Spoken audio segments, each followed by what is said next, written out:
Hey, it's Brian. Welcome to the awards contender. I'm very excited to welcome Cody Dericks from Next Best Picture back today. We are celebrating Jaws on its 50th anniversary. Jaws at the Oscars, it won 3 prizes, got into picture, did not get into director. For Steven Spielberg, we're going to talk about that as well. How are we doing, Cody? Doing pretty well. I cannot believe this movie is 50 years old. I wasn't there when it first came out, but Neither was I. I think of it as this kind of important moment in contemporary filmmaking and especially contemporary movie going. And so to talk about it as a thing that is 50 years old, which, 50 years before the movie came out was the silent era, feels very strange because it still feels so relevant. And we'll talk about it, but it definitely is. It definitely has cleared the way for how we watch movies today and continues to influence basically every blockbuster that's come since. Yeah, this is one of my favorite movies of all time. Definitely in my top 3, I would say, of Steven Spielberg's work. It's just every time I watch it, Cody, it is a total thrill. Putting it on again a couple nights ago, there's nothing about this movie I don't love. What I really take to is how the film develops these characters into real human beings. This could have just been like stock characters and shark attack scenes, violence, entertainment, stuff like that. But every time I watch it, I'm taken with how much time we spend with these 3 guys, how we develop them as characters, we come to care about them. Even toward the end, we have a scene of them like singing in the boat, and Quint tells that long story about his past. And so I think because we care about these people, that's what makes Jaws soar. So, Cody, when they were making Jaws, do you think anyone was thinking Oscars? I could see them thinking hit, but I don't think anybody thought this would be Oscars. And it's the kind of Oscar success that is almost entirely due to the film's box office success. Especially back then, and we're kind of coming around to that again now. Movies, if they were a big enough hit, the Oscars kind of felt like they had to reward it. And you see that with silly things like The Towering Inferno even, or even something like Star Wars is not, now it's a classic, obviously, but it's not prestige-y. It's a B movie. It is serial. It just was that big of a hit that the Oscars couldn't ignore it. But yeah, I think while making the movie, I think Spielberg was just trying to survive the production. I don't think he was thinking like maybe this will be an Oscar film. Seriously. So we get to the 48th Academy Awards, which was held in March of 1976. Jaws gets 4 Oscar nominations, Cody. Best Picture, Best Film Editing, Best Original Score, and Best Sound. That's it? Best screenplay?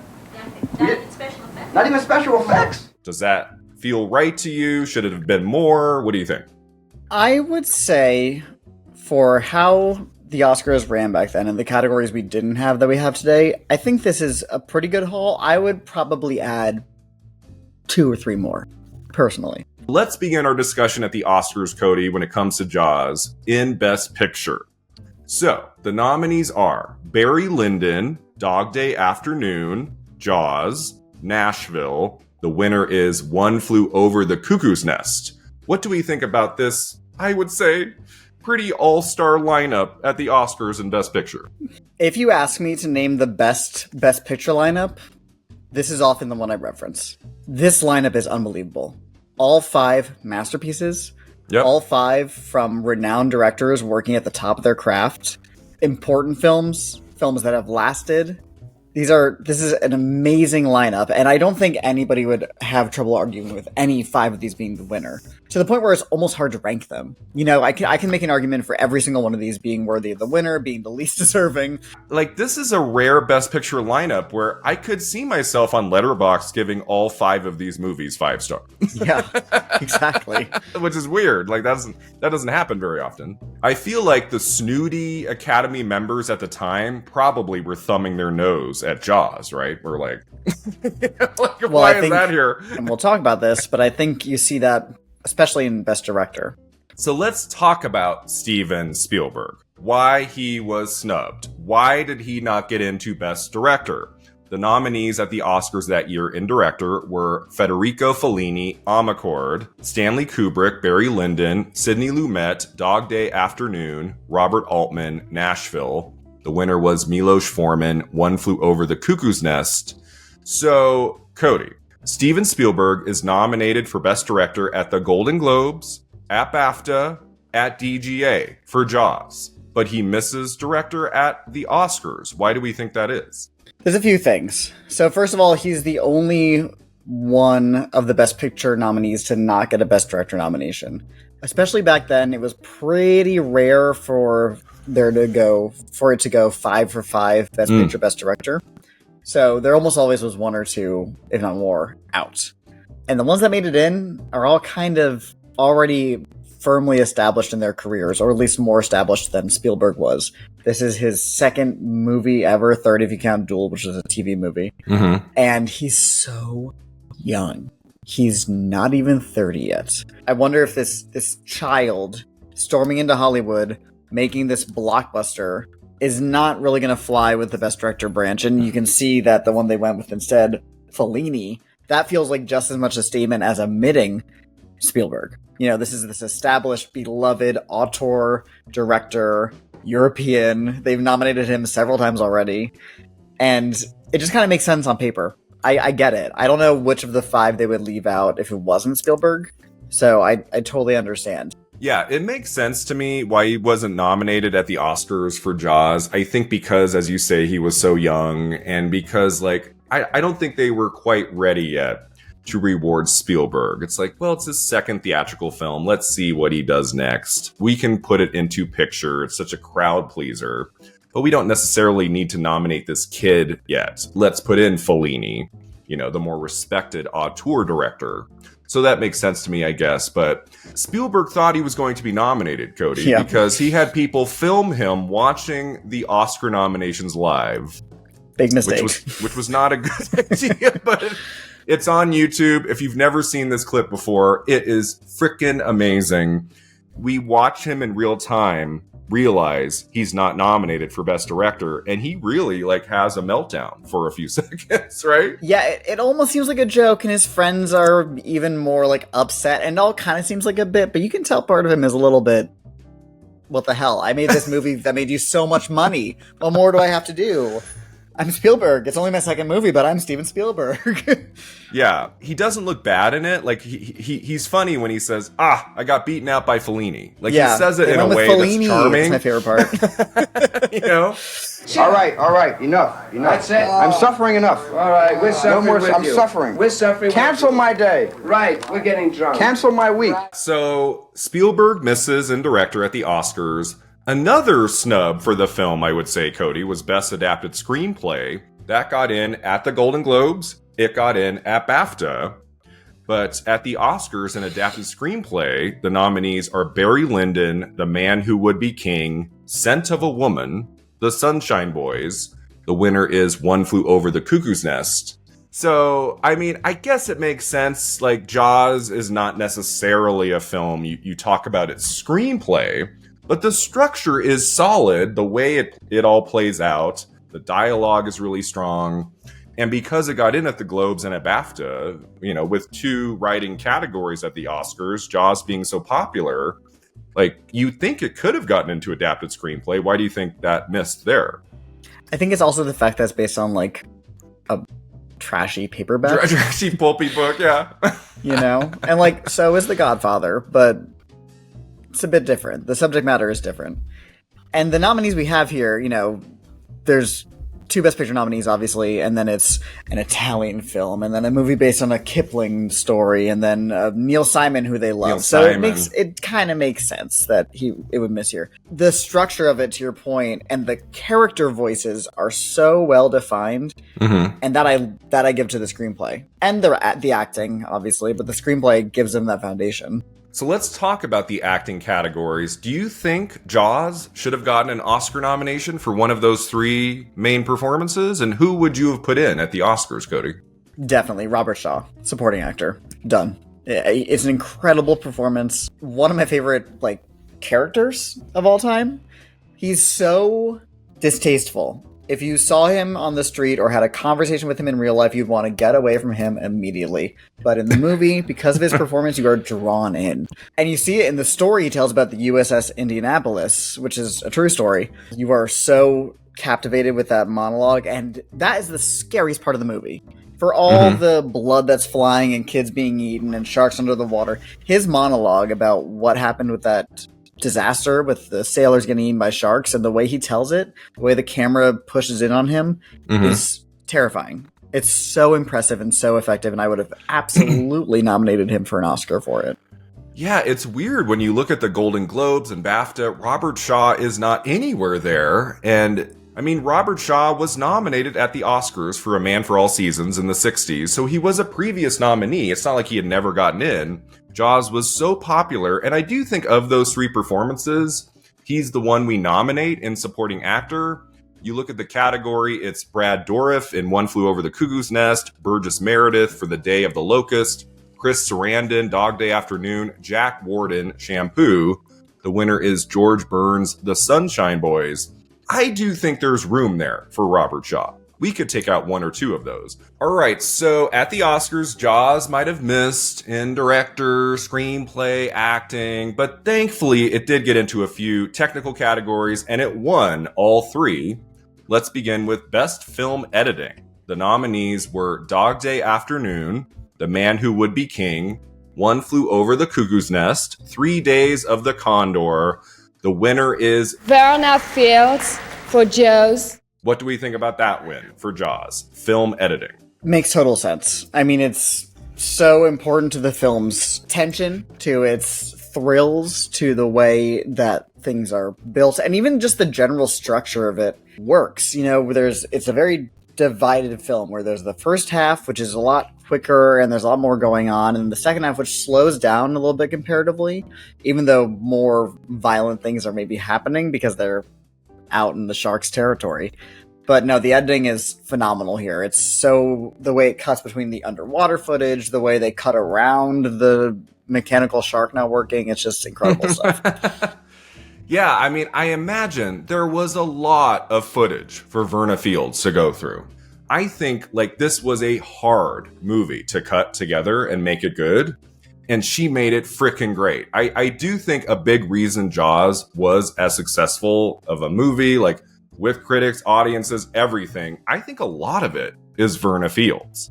I think she is the name, like, affiliated with Jaws we should talk about more, because her work on this movie is extraordinary. I think about the scene where Brody is looking out at the water before the kid is killed, and that those swipes that where you get closer and closer on him, and it's not a scene of action, not a whole lot is happening, but the editing makes that scene really dynamic.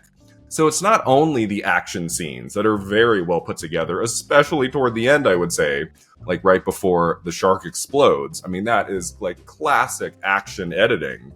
But that scene of Brody just sitting on the beach, the way that's cut together, it's so brilliant. I love it. Giving me this, I consider a great tribute to our wonderful, fabulous, talented director, Steven Spielberg. So that's a great win. I'm so happy that happened. Moving on to Best Original Score, the nominees were Birds Do It, Bees Do It. Haven't seen that one.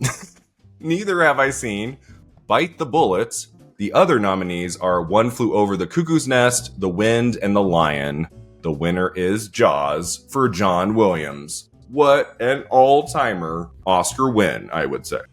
Yeah, I've only seen Jaws and Cuckoo's Nest, as I'm sure 95% of people watching this video. Yeah. Probably 99%. I haven't seen Bite the Bullet or Birds Do It, Bees Do It, or as I call it, BDI, BDI. I think John Williams, this isn't his first Oscar. He gets a Fiddler on the Roof adapted score Oscar, but this is his first original score win. It's a score that will live on forever.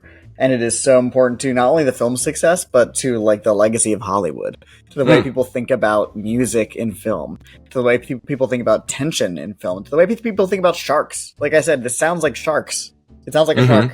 And you see the theme to Jaws tied with the imagery of sharks all over the place. I've seen it in different TV shows as like a joke a lot of times. I've seen it in video games. It is just kind of tied to the imagery of sharks in the pop culture mindset, and John Williams nailed it. And it's not just the two notes, though, that work so effectively, although I'm sure that's part of the big reason that he won. There's a lot of fun adventure music in the movie, especially when they're out on the high seas. It sounds like a kind of a good time adventure, and I think that keeps the film from being too morose, I might say. I mean, even when there's danger, it's still an adventure movie, like a lot of movies set on boats are. Yeah, everyone, when they think about Jaws, they think about the two notes, the dun, dun, dun, dun. But there's also other great notes throughout the film. As you say, the adventure moments are really fun. I was surprised watching this again a couple nights ago, how toward the end, there's actually some moments with no music, which I also find effective. I think when Quint is being destroyed by the shark, how that has zero score, I think that actually adds to the tension, the terror of that moment. And it's like the score comes in just when it needs to be there. Mm-hmm. And there are other things. Like I was thinking about that moment where Brody is like, making faces to his kid at the dinner table. And there's this cue from John Williams in that scene that is beautiful. That probably most people wouldn't even think about. But like the score in that scene, totally different than anything else in the movie. It's so well done. And then the final category to talk about is Best Sound. The nominees were Bite the Bullet, Funny Lady, The Hindenburg, The Wind, and The Lion. The winner was Jaws. That makes sense, right?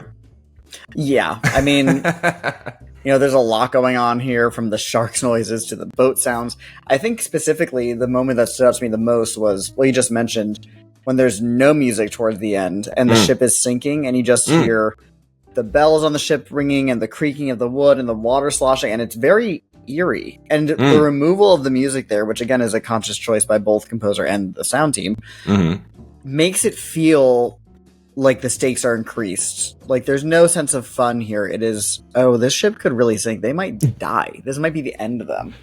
And the sound work and the editing really work in tandem, as they do in a lot of movies. You see a lot of movies either get nominated in both categories or win them. It just kind of makes sense that they would work together. And here they work together spectacularly. Yeah, it's beautiful sound work all the way through. I feel like this was the easiest Oscar win for Jaws. Like, there's no other film here that would make sense. Like, no. There's no Best Picture nominees here. Like, if there was, like, one other kind of, like, big-scale action film or something that was, like, in picture director was here in sound, then maybe there could have been a race. But you look at the other four nominees in sound for 75, and it's like, well, clearly it's Jaws. It probably got, like, 95% of the vote. Right. I mean, it's kind of surprising Nashville didn't get in here, which is a music movie, and of course has all that classic Altman overlapping dialogue, but I guess that was not the kind of thing they were looking to reward in the category at the time.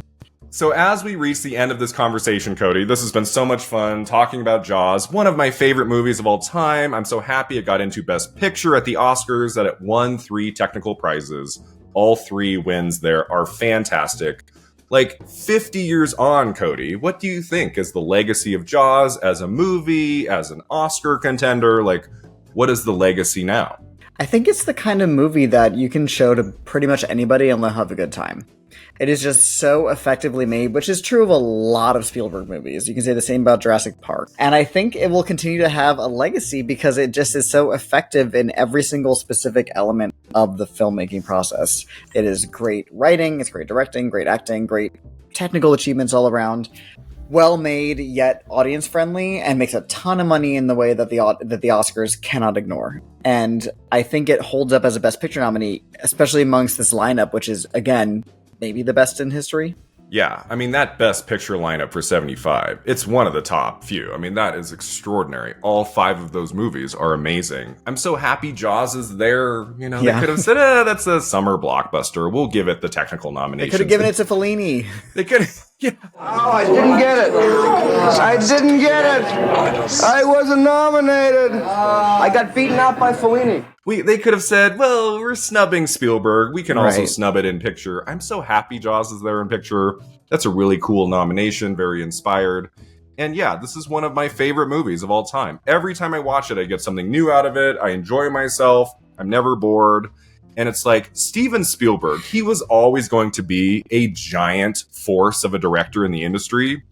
But it could have happened a little bit later if Jaws had not come along, like the time it did, like the way he put it all together. Like this for Spielberg, this was the movie that really put him on the map big time.